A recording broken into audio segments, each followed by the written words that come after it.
E aí, meu nome é Sturari, esse é o Palavras que Falam e vamos falar de literatura. Se você não conhece o canal, convido você a conhecer, porque a gente fala sobre literatura clássica, teoria literária e também sobre produção de literatura. E no vídeo de hoje eu descobri que eu não sei ler. Não quer dizer que eu não fui alfabetizado nem nada do tipo, na verdade eu fui sim. No entanto, eu percebi que talvez eu não tinha uma qualidade de leitura, para leitura literária propriamente, que fosse agradável. Esse vídeo ele tá surgindo de duas ideias. Primeiro, teve um comentário de um vídeo um pouco antigo de um rapaz que pediu pra eu falar sobre ensinando a gente a ler, alguma coisa assim. Vou ver se eu acho esse comentário.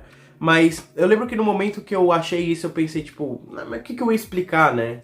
Será que tem realmente alguma coisa, algum método e coisa e tal? Mas o que deu maior pontapé em relação a isso foi quando eu descobri que existiam métodos diferentes de leitura, quando a minha namorada começou a dar um curso, né, sobre leitura. E aí ela acabou repassando alguns dos materiais pra mim, porque eu fiquei curioso. Eu falei, nossa, métodos de leitura. Claro que esses métodos, muitos estavam sendo aplicados, por exemplo, para resolução de provas, né, para você fazer concursos, para você fazer vestibular, para você, enfim. O que eu vou falar hoje é sobre as práticas de leitura literária, ou seja, na hora de ler literatura.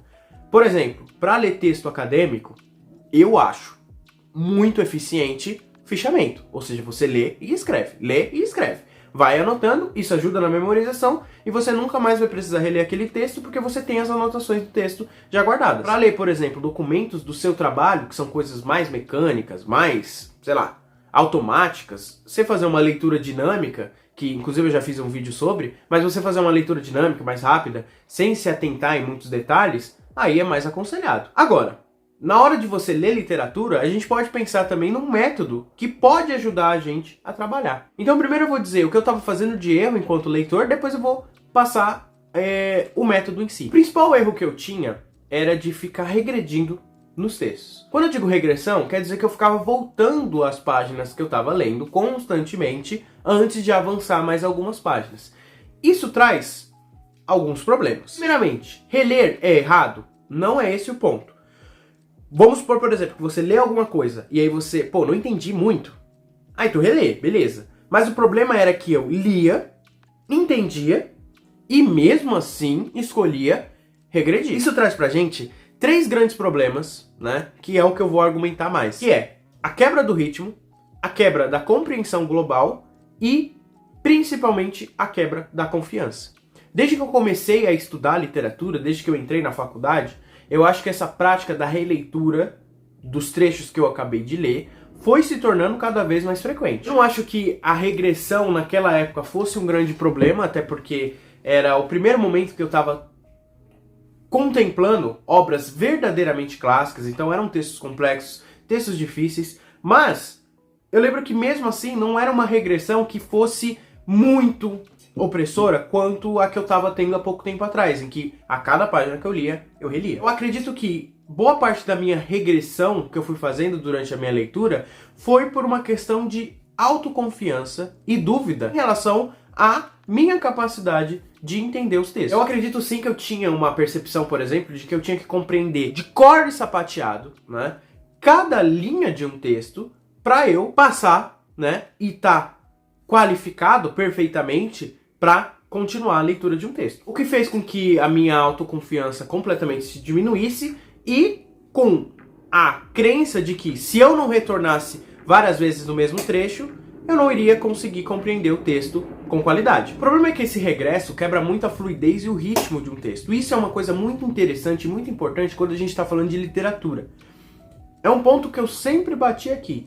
Você pode ter toda a consciência intelectual que uma literatura tem. No entanto, você tem que assumir.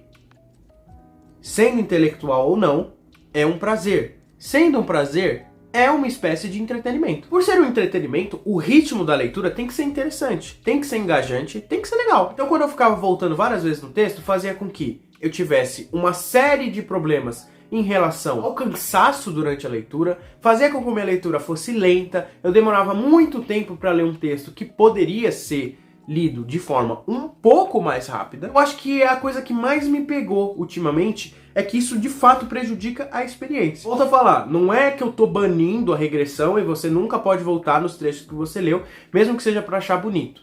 Mas uma coisa você tem que dizer, É aquela teoria da pamonha que o Clóvis de Barros fala. Pior que o burro aqui, grava o vídeo e esquece de falar o que é a teoria da pamonha. Quando você come pela primeira vez a pamonha, bom, você tem a primeira experiência e é uma experiência com muita alegria e com muito prazer. Mas quando você come a segunda pamonha, mesmo você querendo muito, a alegria vai ser menor, já que você já tá saciado, você já tem um milho no estômago, você já tem, sei lá, a taxa glicêmica, menos fome. Isso faz com que o encontro com a segunda pamonha seja diferente do encontro com a primeira pamonha. Se a gente leva isso para a literatura, então, quando você lê pela primeira vez a página, quando você lê a mesma página pela segunda vez, a leitura vai ser bem mais desagradável. Perceba que a releitura, portanto, de trechos que você acabou de ler, faz com que o trecho perca uma grande naturalidade e você, como leitor, perca engajamento. Eu acho que o que mais pesa também é que esse vai e volta todo traz um cansaço mental muito, muito exagerado. Como a primeira experiência sempre é a melhor, quando você volta, você gera certo desgaste para você tentar entender a mesma coisa. Não só isso, um esforço cognitivo desnecessário. O Valéry, por exemplo, é um autor que é um poeta francês. Ele escreveu, né, um artigo e ele fala muito sobre isso, sobre a compreensão no caso da poesia. Mas por transmissão, a gente está falando de literatura, a gente pode levar para prosa também. Imagina que a leitura de um texto literário é como você atravessar uma ponte entre dois penhascos. Então você tem dois penhascos, certo? Uma ponte aqui no meio, né? Aqui vai estar todo o abismo. E a leitura seria essa passagem entre um lado de um penhasco para o outro, tá? Perceba aqui, a leitura ela não pode ser rápida demais para você não curtir a paisagem, certo? Você não vai ver o penhasco, você não vai ter a experiência de ter passado. No entanto, a leitura não pode ser devagar demais para a ponte não rachar e você cair no abismo de significados. Vocês já tentaram reler, por exemplo, a mesma frase 3 vezes?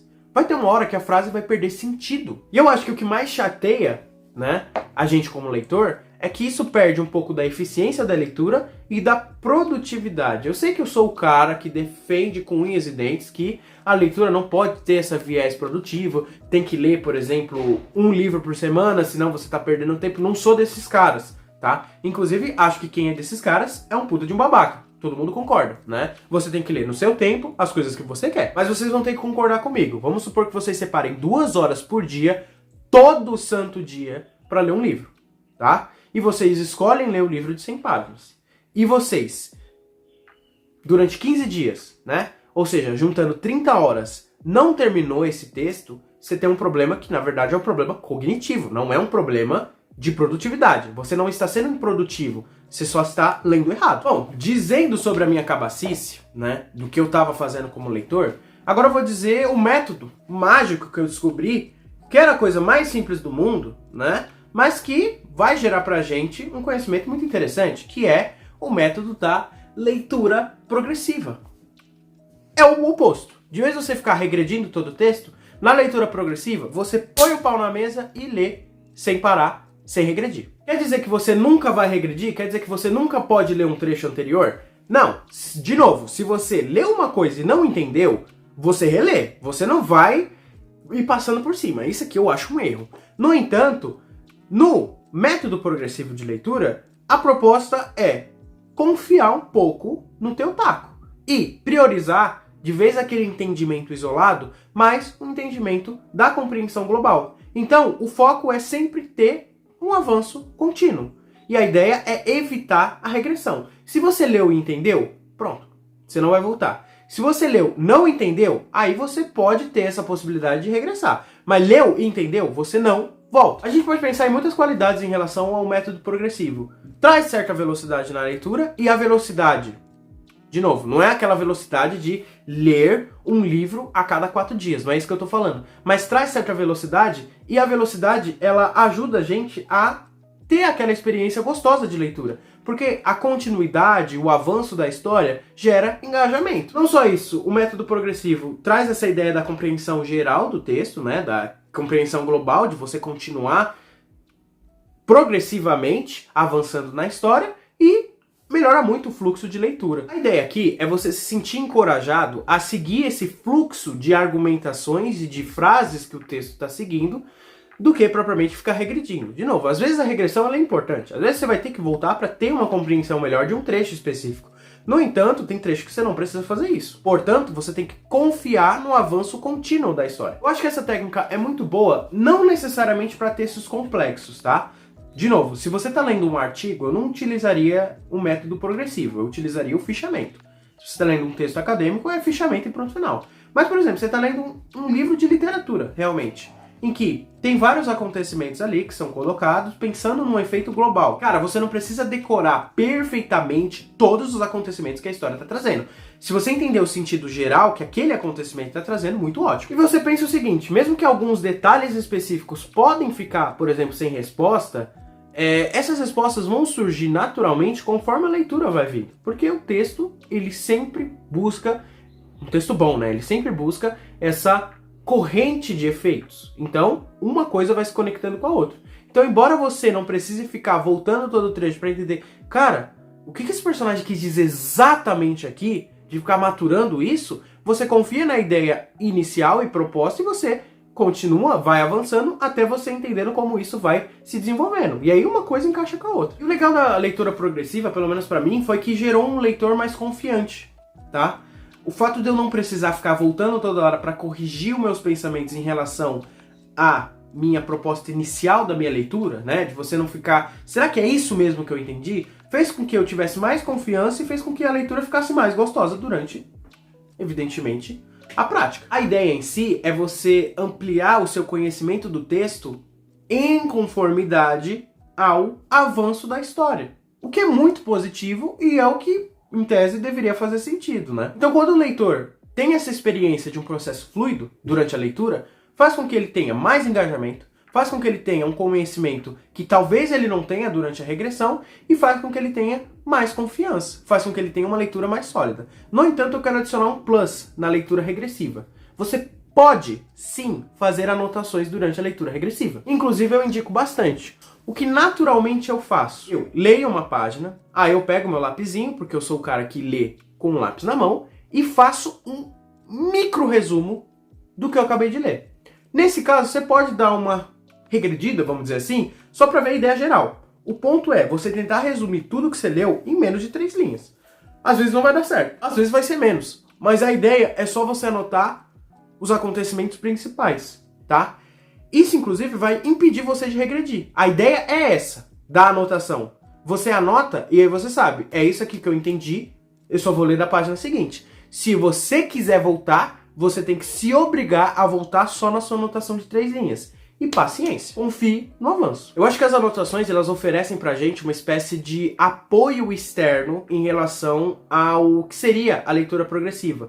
Faz com que a gente tenha uma leitura prazerosa, faz com que a gente tenha uma leitura fluida, faz com que a gente não fique perdendo muito tempo fazendo regressões, e não só isso, faz com que a gente tenha ali um foco bem inferior, mas um foco em pequenos detalhes, e faz com que a gente ganhe confiança para passar na próxima página, o que seria a grande dificuldade que eu tinha, né? Ganhar essa confiança para continuar a leitura. Mas enfim, a minha leitura que eu estou aplicando agora é essa e eu estou me dando muito bem com ela. A ideia é não ter regressão, tem a abertura das anotações, né? E o foco é justamente no avanço contínuo da narrativa, o que gera leituras mais rápidas, mais prazerosas, inclusive um conhecimento mais agradável do texto. Mas enfim, é isso. Se você gostou do vídeo, deixa o like, se inscreve no canal. Também me segue no Instagram, que eu compartilho algumas coisas sobre a minha jornada de estudos. Eu também estou realizando monitoria no Instagram, então se você tiver algum texto, quiser me mandar pra gente discutir, lá a gente discute valores e tudo mais. E é isso.